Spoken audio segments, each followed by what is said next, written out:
कराची का एक पढ़ा लिखा नौजवान बाइक चलाने पर मजबूर है।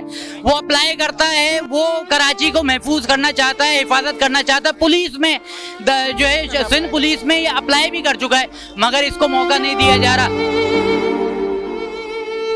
मेरे साथ कराची की सड़कों पर फिरने वाला एक नौजवान मौजूद है। वो बताएगा कि वो कराची की सड़कों पर जब चलता है, घूमता है, फिरता है, बाइकों पर फिरता है रातों को, तो उसको क्या मुश्किलात होती है। फूड पांडा के राइडर हो मेरे दोस्त, क्या मुश्किल होती है, कितना महफूज समझते हो अपने आप को, अपने कैश को, अपने मोबाइल को? यार मैं बिल्कुल भी अपने आप को महफूज नहीं समझता हूँ। बाकायदा मैं यहीं गुलशन के इलाके में 2 दफ़ा बच चुका हूँ, 2 दफ़ा मेरे पीछे डकैत लग चुके हैं और मैं 2 दफ़ा बच चुका हूँ। और क्या नाम है, सिर्फ मैं रात में इस वजह से काम करता हूँ कि रात में कुछ पैसे अच्छे बन जाते हैं।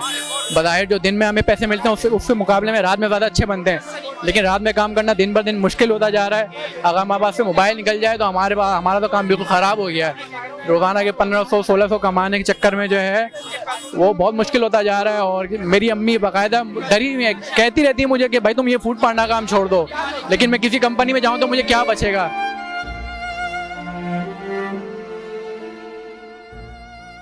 और स्ट्रीट ये जो चोर डकैत घूम रहे हैं, इन्होंने हमारा काम करना अजीरन कर दिया, बहुत मुश्किल कर दिया भाई। अच्छा, मैं फूड पांडा के इस राइडर के साथ इस वजह से मौजूद हूँ कि ये लोग रात को जो कमाते हैं, फिर उसके बाद अगले ही दिन इनको वो अमाउंट इजी पैसा या जैस कैश करनी पड़ती है, इनसे रात को छिन जाता है।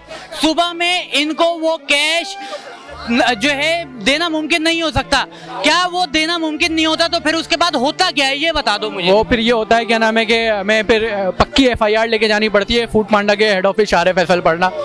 तो क्या नाम है, अगर पक्की FIR देंगे तो वो सिर्फ हमारा वॉलेट क्लियर करेंगे। अगर हमारी बाइक चिनती है, मोबाइल चिनती है, कुछ भी नहीं देगा फूड पांडा हमारे को, हमारा सिर्फ वॉलेट क्लियर करेगा, वो भी पक्की FIR पे। थाने वाले पक्की FIR नहीं काटते। बस आपका काम खत्म हो गया, फिर आप नया मोबाइल लो, वो सारे पैसे फूड पांडा को पे करो, उसके बाद आप काम शुरू कर पाओगे। क्या कोई सजेशन देना चाहोगे, किस तरीके से तुम लोगों को महफूज कर सकते हैं, कराची को महफूज कर सकते हैं? या मैं ये कहूँगा, क्या नाम है, कि कराची के नौजवानों को भर्ती किया जाए पुलिस में। मैं कराची वाला हूँ, कराची का रिहायशी हूँ, कराची के मकामियों को भर्ती किया जाए। मैं 4 साल से पुलिस में अप्लाई कर रहा हूँ, मैं हर दफ़ा फेल हो जाता हूँ भाई। अच्छा, आज कराची का एक पढ़ा लिखा नौजवान बाइक चलाने पर मजबूर है। वो अप्लाई करता है, वो कराची को महफूज करना चाहता है, हिफाजत करना चाहता है। पुलिस में जो है सिंध पुलिस में ये अप्लाई भी कर चुका है, मगर इसको मौका नहीं दिया जा रहा।